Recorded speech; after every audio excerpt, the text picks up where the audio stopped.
আসসালামু আলাইকুম ওয়া রাহমাতুল্লাহি ওয়া বারাকাতুহু। আলহামদুলিল্লাহি রাব্বিল আলামিন ওয়াসসালাতু ওয়াসসালামু আলা রাসূলিনাল কারীম ওয়া আলা আলিহি ওয়া আহলি বাইতিহি ওয়া আশিরাতিহি ওয়ান নাস আজমাঈন।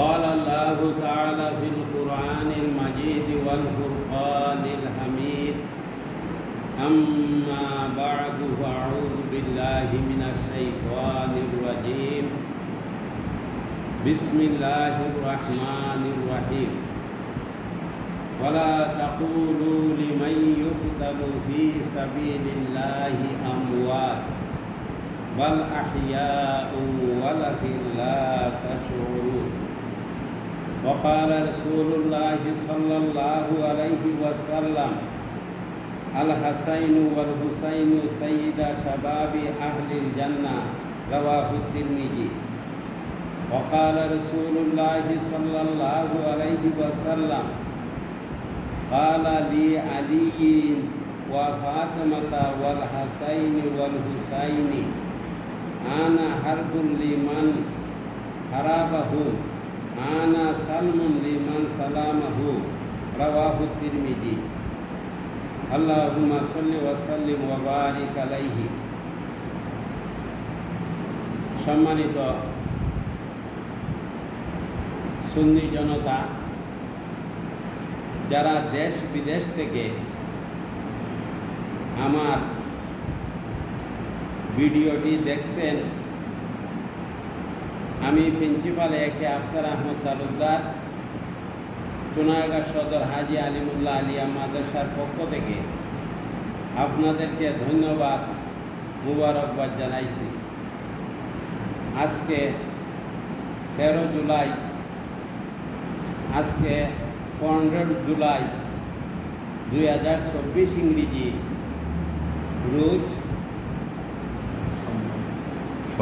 সোমবার আপনাদেরকে শুহাদায়ে কারবালা সম্পর্কে, ইমাম হাসান হুসাইনের সম্পর্কে, হযরত হুসাইন রাদিয়াল্লাহু তাআলা আনহু বা 70 জন সঙ্গী সাথীদেরকে নিয়ে যে কারবালার প্রান্তে যুদ্ধ করেছিলেন, এ সম্পর্কে আমি অল্প সময় আপনাদেরকে আলোচনা শোনাইতে চাই।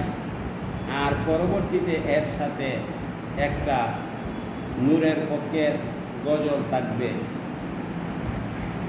রাসূলুল্লাহ সাল্লাল্লাহু আলাইহি ওয়াসাল্লাম বলতেছেন, قال রাসূলুল্লাহ সাল্লাল্লাহু আলাইহি ওয়াসাল্লাম, রাসূলুল্লাহ সাল্লাল্লাহু আলাইহি ওয়াসাল্লাম বলতেছেন, আল হাসান ওয়াল হুসাইন সাইয়্যিদা শাবাবি আহলিল জান্নাহ রাওয়াহু তিরমিজি।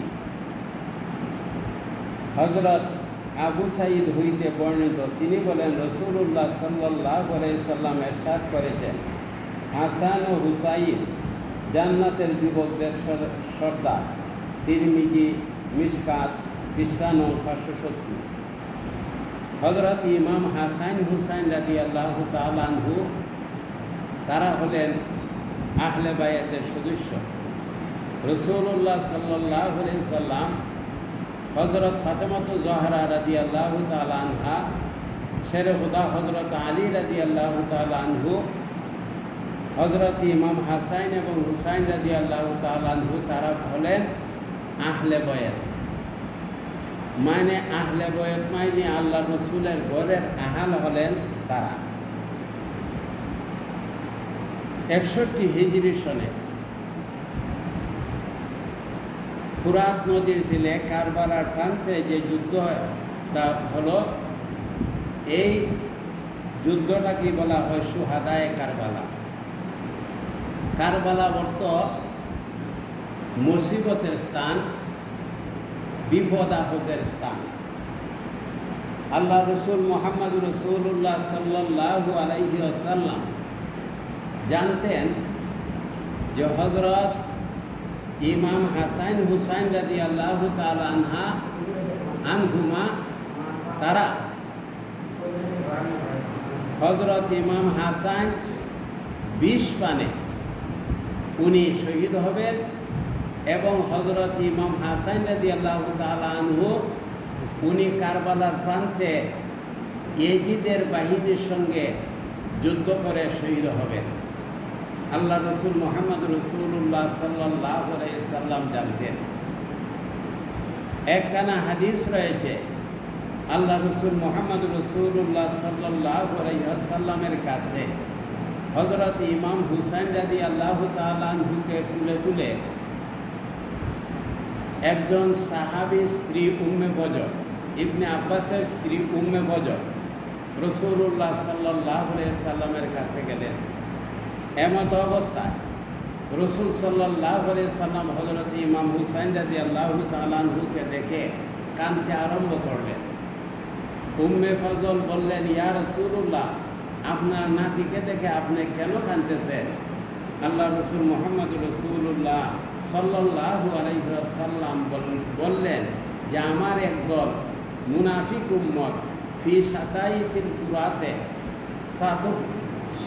তাকতুলু ইবনু হাজা, যে আমার নাতি ইমাম হুসাইনকে ফুরাত নদীর তীরে কারবালার প্রান্তেরে শহীদ করে দিবে আমার একদল মুনাফিক উম্মত। আল্লাহ রসুল মুহাম্মদ রাসূলুল্লাহ সাল্লাল্লাহু আলাইহি সাল্লাম জানতেন, মা ফাতেমাও জানতেন, এবং শেরে খুদা হযরত আলী রাদিয়াল্লাহু তাআলা আনহুও জানতেন। শেরে খুদা হযরত আলী রাদিয়াল্লাহু তাআলা আনহু সিফিনের যুদ্ধতে যাওয়ার সময়ে শেরে খুদা হযরত আলী সিফিনের যুদ্ধ যাওয়ার সময়ে কারবালা প্রান্তের নিকটে যখন গেলেন, ওয়াকাফা আলী ফি হাযিহিল মাওদায়ে, ওই জায়গার মধ্যে শেরে খুদা হযরত আলী দাঁড়াইয়া গেলেন। ওনার সঙ্গী সাথীরা জিজ্ঞাসা করল, লেমা খিফতা খাকুনা ইয়া আলী, হে আলী আপনি এখানে কেন দাঁড়াইয়া গেলেন? তখন শেরে খুদা হযরত আলী বললেন, এই কারবালার প্রান্তে আমার ছেলে ইমাম হুসাইন বা উত্তরজন সঙ্গী সাথীদেরকে নিয়ে এই কারবালার প্রান্তে শহীদ হইয়া যাইবে, এই জন্য আমি এখানে দাঁড়িয়ে গেলাম। এবং হযরত আলী রাদিয়াল্লাহু তাআলা আনহু এখানে উনি কান্দাকাটি করলেন, এমনভাবে তিনি কাঁদলেন ওনার চোখের পানিতে ওনার দাড়ি ভিজে মাটিতে পড়তে আরম্ভ করে দিল। কাজী আল্লাহ রসুল মুহাম্মদ রাসূলুল্লাহ সাল্লাল্লাহু আলাইহি সাল্লাম বলতেছেন, আল হাসাইনু ওয়াল হুসাইনু রাইহানি মিনাদ দুনিয়া, হযরত ইমাম হাসান হুসাইন দুনিয়ার মধ্যে আমার দুইটা পুত। কাজী আল্লাহ রসুল মুহাম্মদ রাসূলুল্লাহ সাল্লাল্লাহু আলাইহি সাল্লাম তাদের সম্পর্কে বলতেছেন, আন্না রাসূলুল্লাহ সাল্লাল্লাহু আলাইহি সাল্লাম কালা লি আলিয়ু ওয়া ফাতেমাতা ওয়াল হাসাইন ওয়াল হুসাইনি আনা হারবুন লিমান হারাবাহুম আনা সালমুন লিমান সালামাহুম, রাওয়াহু তিরমিজি। হাদিসের অর্থ হলো, হযরত যায়েদ ইবনে আকরাম হইতে তিনি বর্ণিত, নিশ্চয়ই রাসূলুল্লাহ সাল্লাল্লাহু আলাইহি সাল্লাম আলী, ফাতেমা, হাসান, হুসাইন রাদিয়াল্লাহু তাআলা আনহু সম্পর্কে ইরশাদ করেছেন যে তাহাদের সাথে শত্রুতা আমি পোষণ করে বা যুদ্ধ করে আমিও তার সাথে যুদ্ধকারী এবং শত্রুতা পোষণকারী, আর যে তাদের সাথে সদ্ব্যবহারকারী আমিও তাদের সদ্ব্যবহারকারী।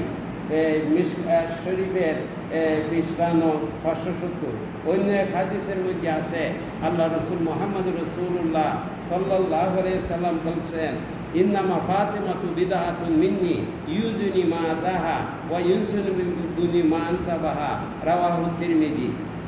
রাসূলুল্লাহ সাল্লাল্লাহু আলাইহি সাল্লাম বলেন, ফাতেমা আমার অঙ্গস্বরূপ, যে ফাতেমারে কষ্ট দিল সে আমারে কষ্ট দিল, যে ফাতেমারে দুঃখ দিল আমাকে দুঃখ দিল। এইভাবে এদের ব্যাপারে অনেক হাদিস রয়েছে। কাজী রাসূলুল্লাহ সাল্লাল্লাহু আলাইহি সাল্লামের নাতি ইমাম হুসাইন উনি যে কারবালার প্রান্তের যে শহীদ হইবেন তিনি নিজেও জানতেন। এই জন্য রাসূলুল্লাহ সাল্লাল্লাহু আলাইহি সাল্লামের নাতি ইমাম হুসাইন জান্না বুঝই উম্মতের নাজাতের জন্য উনি কারবালার প্রান্তে গিয়া উনি শহীদ হয়েছেন। আল্লামা আব্দুল বারী জেহাদি সাহেব উনি বাংলাদেশের মধ্যে বড় একজন আলেম ছিলেন, বক্তা ছিলেন। উনি এক ওয়াজের মধ্যে তিনি বলেছিলেন যে কারবালার প্রান্তি ইসলামটা দুই ভাগে বিভক্ত হয়ে গেছে। যারা নাকি কারবালার প্রান্তের হযরত ইমাম হুসাইনের পক্ষে পৃথিবীর মানুষ যারা ছিল, ইমাম হুসাইনের পক্ষে যারা ছিল এরা হইল সুন্নি, আর যারা নাকি এজিদের পক্ষে ছিল তারা হইল বাতিল, ওয়াহাবি এবং বাতিল। কাজী কারবালার প্রান্তে ইসলামটা দুই ভাগে বিভক্ত হয়ে গিয়েছিল। যারা নাকি ইমাম হুসাইনের পক্ষে ছিল এরা ছিল সুন্নি, বর্তমানে এরা সুন্নি আছে, আর এরা হইল নির্ভেজালভাবে নূরের পক্ষে, মানে রাসূলুল্লাহ সাল্লাল্লাহু আলাইহি সাল্লামকে তারা নূর মানে। আর যারা এজিদের পক্ষে ছিল তারা ওয়াহাবি এবং বাতি বা উত্তর ফিরকার এরা। আল্লাহ রসুল বলেছিলেন যে বনি ইসরাইলের মধ্যে 72 দল হয়েছিল, আমার উম্মতের মধ্যে 73 জন হবে, সবাই জাহান্নামী হবে, ইল্লা মিল্লাতান ওয়াহিদা কুল্লুহুম ফিন্নার ইল্লা মিল্লাতান ওয়াহিদা। কালু ইয়া রাসূলুল্লাহ মান হিয়া? কালা মা আনা আলাইহি ওয়া আসহাবি হিয়া আহলে সুন্নাত ওয়াল জামাতে। আল্লাহ রসুল বলেন বনি ইসরাইলের মধ্যে 72 দল হয়েছিল, আমার উম্মতের মধ্যে 73 দল হবে, কুল্লুহুম ফিন্নার সমস্তই জাহান্নামী হবে, ইল্লা মিল্লাতান ওয়াহিদা কেবলমাত্র একটা দল বেহেশতি হবে। সাহাবাই কেরাম বলছেন কালু ইয়া রাসূলুল্লাহ মান হিয়া? হে আল্লাহ রসুল, বেহেশতি দলটা কোন দল হবে? আল্লাহ রসুল বলেন হিয়া আহলে সুন্নাত ওয়াল জামাতে, এই দলটা হবে আহলে সুন্নাত ওয়াল জামাত, যারা সাহাবীদের অনুকরণ করবে। কাজী সাহাবীরা, সমস্ত সাহাবীরা আল্লাহ রসুল মুহাম্মদ রাসূলুল্লাহ সাল্লাল্লাহু আলাইহি সাল্লামে নির্ভেজালভাবে নূর মানতেন। আজকে যারা নাকি এই মাটির হাদিস দিয়া নূরের বিরোধিতা করতেছে এবং মাটির হাদিসকে সঠিক বলতেছে, এরা তো লেখাপড়া মোটেই জানে না, এরা তো কোরআন হাদিস মোটেই বুঝে না। আন আব্দুল্লাহ ইবনে মাসউদ রাদিয়াল্লাহু তাআলা আনহু ক্বালা ক্বালা রাসূলুল্লাহি সাল্লাল্লাহু আলাইহি সাল্লাম মা মিন মাউলুদিন ইল্লা ফি সুররাতিহি মিন তুরবাতি ইল্লাতি খুলিকা মিনহা হাত্তা ইউদফানা ফিহা ওয়া আনা আবু বকরিন ওয়া উমারু খুলিকনা মিন তুরবাতিন ওয়াহিদাতিন ওয়া ফিহা নুদফানু। তাফসীর মাজহারি খাতিবে বুগদাদি। এই হাদিসখানা হইল মাটিওয়ালাদের অস্ত্র। এই হাদিসখানা সম্পূর্ণভাবে যে জাত, এটা আমি গত একটা ভিডিওতে বলেছি, এবং 1923 সালে 19 নভেম্বরও আমি এই হাদিসের ব্যাখ্যা দিয়েছি। এই যে আব্দুল্লাহ ইবনে আব্বাসের যে মাটির হাদিসটা, এই সম্পূর্ণ জাত, এই যে হাদিসটা জাত, এটা প্রিন্সিপাল জলিল সাহেব হুজুর উনার নূরনবীর মধ্যে লেখছেন। এবং এই যে তফসিরটা আমরা মানি না, এই তফসিরে এই যে তফসিরটা হইল, যে তফসিরটা আমরা মানি না, এই তফসিরটা হইল পাকিস্তানি লেখকের, যিনি লেখছেন তফসিরে মারিফুল কুরআন। এই তফসিরে মারিফুল কুরআন যদিও আমরার মস্তকের না, তারপরেও এরা এই সত্য জিনিসটাকে মেনে নিয়েছে যে ইবনে মাসুদের যে আমি যে হাদিসটা পড়লাম, ইবনে মাসুদের হাদিসটা যে সম্পূর্ণ জাত, এটা তফসিরে মারিফুল কুরআনের মধ্যে লিখেছেন। প্রিন্সিপাল জলিল সাহেব হুজুরও উনার নূরনবীর মধ্যে লিখেছেন। কাজী এই তফসিরটা যে সম্পূর্ণ, এই হাদিসটা যে সম্পূর্ণভাবে যার সারা পৃথিবীর সুন্নি আলিম উলামায়ে কেরাম এটার মধ্যে সবাই একমত। এই তফসির, এই হাদিসের ব্যাপারে এবং রাসূলুল্লাহ সাল্লাল্লাহু আলাইহি সাল্লামের নূরের ব্যাপারে গত 13/7/2024 ইংরেজি শনিবার মুফতি মৌলানা আলাউদ্দিন জাহাদি সাহেব এটার বিশদ ব্যাখ্যা দিয়েছেন। এই বিশদ ব্যাখ্যাটা যদি আপনারা পৃথিবীর মানুষ যারা আছেন, বাংলাদেশের মানুষ যারা আছেন, হবিগঞ্জের মানুষ যারা আছেন, আপনারা যদি এই তফসির, এই আলাউদ্দিন মুফতি আলাউদ্দিন জাহাদি সাহেবের এই আলোচনাটা, ভিডিওটা শুনেন, তাহলে আপনারা স্পষ্টভাবে বুঝতে পারবেন যে আল্লাহ রসুল মুহাম্মদ রাসূলুল্লাহ উনি নূরনবী, এর মধ্যে কোনো সন্দেহ নাই। আর ইবনে মাসুদের যে হাদিস, কাব আহবারের যে হাদিস, এই দুইটা হাদিস সম্পূর্ণভাবে যার, এটা মুফতি আলাউদ্দিন জাহাদি সাহেবের ভিডিওটা দেখলি আপনারা বুঝতে পারবেন, উনি বিশদভাবে এটার ব্যাখ্যা দিয়েছেন। আর আলাউদ্দিন জাহাদি সাহেবে রসুলের পক্ষে কথা বলার কারণে এখন দেখা যায় যে কিছু সংখ্যক ওইগুলো আলিম না, কিছু সংখ্যক লোক দেখা যায় ওনাকে গালিগুলাজ করে। আর গালিগুলাজ এরাই করে কিতাবের মধ্যে লিখেছে সিল্লাহুল্লাহিমে কাবুল কালাম, কমিন কম জাতের হাতিয়ার রইল মানুষকে গালি দেওয়া।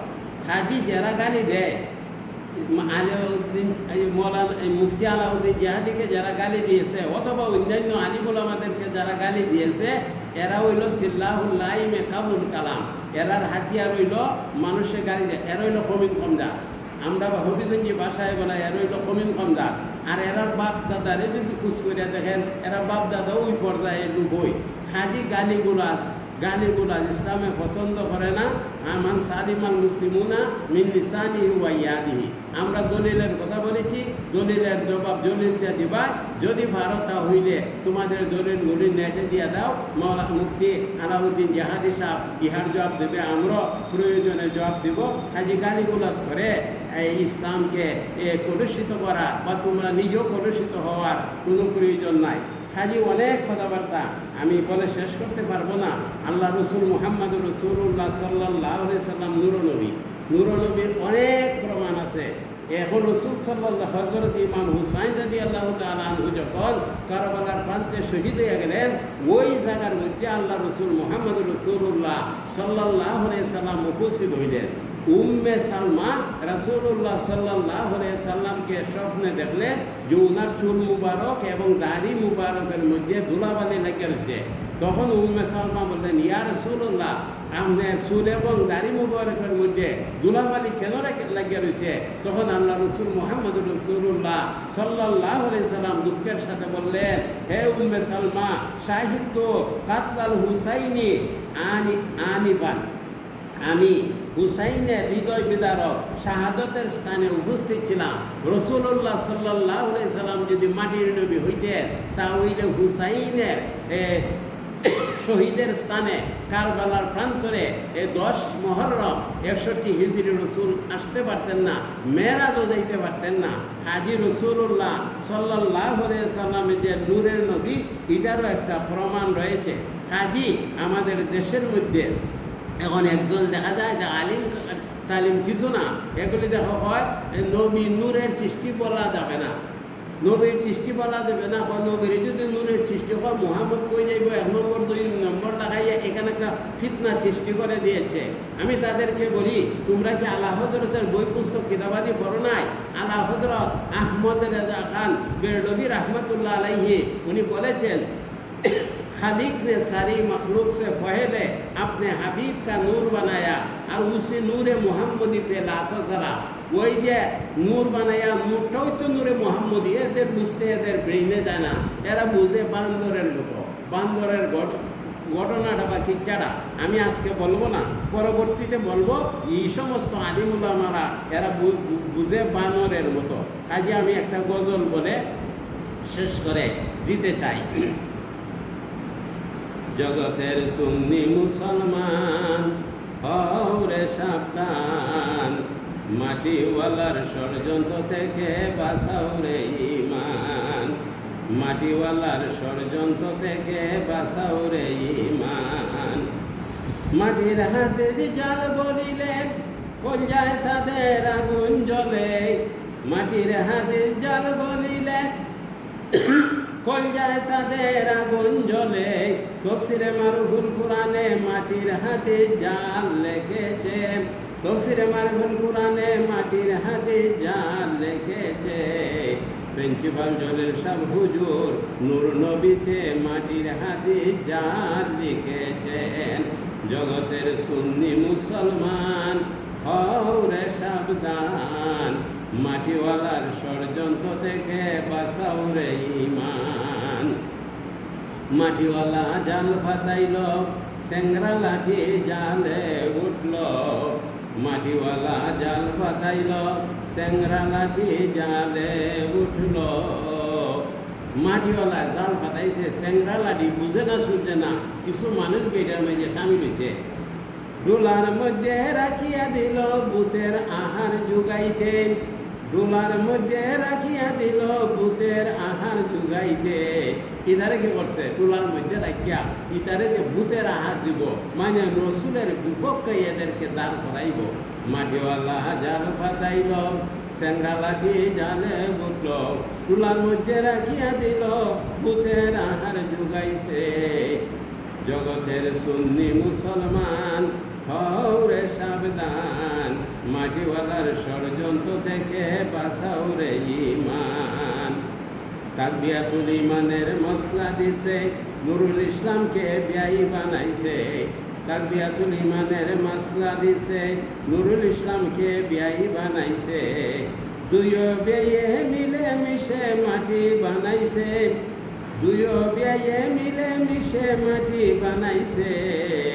লাঠির ফোনা না বুঝিয়া লাভ দিতেছে, লাঠির ফোনা না বুঝিয়া লাভ দিতেছে, মাটির ফোনা না বুঝিয়া লাভ দিতেছে। কিছু মানুষ ভিতরে এলিম হলাম নাই, কিচ্ছু নাই, সমাজে তাদেরকে আলিম উলামাও ধরে না, এরা একটা লাফালাফি করতেছে। আল্লাহ রসুল মুহাম্মদ রসুল্লাহ সাল্লাল্লাহু আলাইহি সাল্লামের নূর হইলে এরা পূজা ধরে, আর মাটি হইলে খুব খুশি। এরা কোন পর্যায়ে গেছে আমি তাদেরকে জিজ্ঞাসা করি, তোমরা যে নূর থেকে সইরা যাইতেছ, তোমাদের আকাবিরের কিতাবের মধ্যেই আছে লেখা যে রসুল সাল্লাল্লাহু আলাইহি সাল্লামের নূরের সৃষ্টি। তখন তোমাদের আকাবিরের কিতাবও যদি তোমরা ভুল ধরো, এই জন্য তোমাদেরকে সমাজের মানুষ বলতেছে তোমরা লাঠির না, তোমরা আলিম খাতার লোক না, যেহেতু তোমাদের আকাবিরই লেখছেন কিতাবের মধ্যে রসুল সাল্লাল্লাহু আলাইহি সাল্লাম নূরের সৃষ্টি। এখন যদি তোমাদের আকাবিরের কথা তোমরা মানো না, কার কথা তোমরা মানবা? আকাবিরের কথা না মানলে তোমরা কার? যখন লেখেছ তোমরা রসুল নূরের সৃষ্টি, তখন তোমরা সুন্নি ছিলাই কিনা? আর এখন যে কইতেছ নূরের সৃষ্টি না, এখন তোমরা সুন্নি আসো কিনা? তোমাদের ব্যাপারে মানুষের সংশয় দাঁড়াইছে, তোমাদের আগে পরে কথার কোনো মিল নাই। কাজে তোমরা সংশোধনীতে আসতো, এখনো সময় আছে। নূরনবী মুহাম্মদুর রাসূলুল্লাহ সাল্লাল্লাহু আলাইহি সাল্লামকে নূর মানো, আর নতুবা তোমরা কাট্টর ওয়াহাবিদের পর্যায়ে চলে যাবে। পৃথিবীর মানুষ, দেশের মানুষ, হবিগঞ্জের মানুষ, বাংলাদেশের মানুষ তোমাদেরকে কাট্টর ওয়াহাবি বলে আখ্যায়িত করবে। কাজে আজকে আমি বান্দরের ইচ্ছা না বলে আজকেই আমি শেষ করে দিলাম। আসসালামু আলাইকুম ওয়া রাহমাতুল্লাহি ওয়া বারাকাতুহু।